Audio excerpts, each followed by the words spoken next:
In the network there was an alleged leak of tests of the Apple M2 Max processor.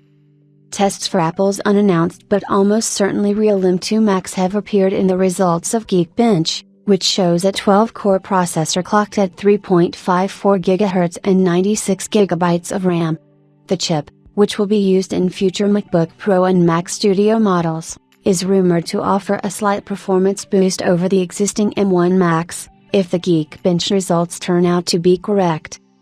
Geekbench 5 results refer to a Mac 14.6 computer running on unreleased macOS 13.2 software. It scored 1,853 points in single-core mode and 13,855 in multi-core mode. If true, that's a bit disappointing, as the 8-core MacBook Pro M2 scores 1,899 in the same single-core benchmark.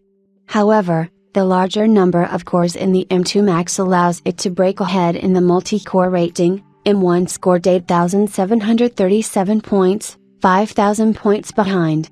However, all M-class Macs outperformed the 2020 Intel iMac with a 3.8 GHz Core i7-10700K with a score of 1,250 in the single-core benchmark and 8,157 in the multi-core benchmark.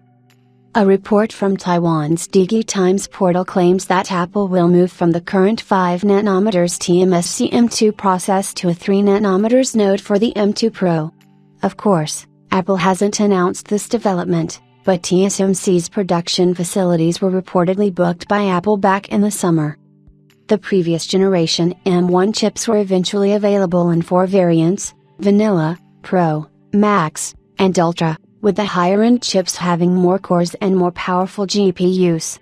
While the Mac Mini, iMac, MacBook Air, a few MacBook Pros, and iPad Pro got the basic chips, most MacBook Pros come with the M1 Pro or M1 Max. The new Mac Studio can be equipped with the M1 Ultra, which is 2 glued together M1 Pro chips.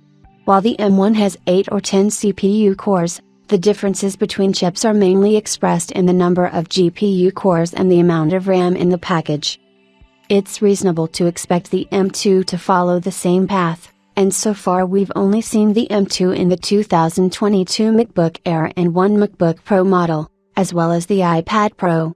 The processor is expected to be used across the entire Mac line, even possibly in the Mac Pro, which is still an Intel-only device.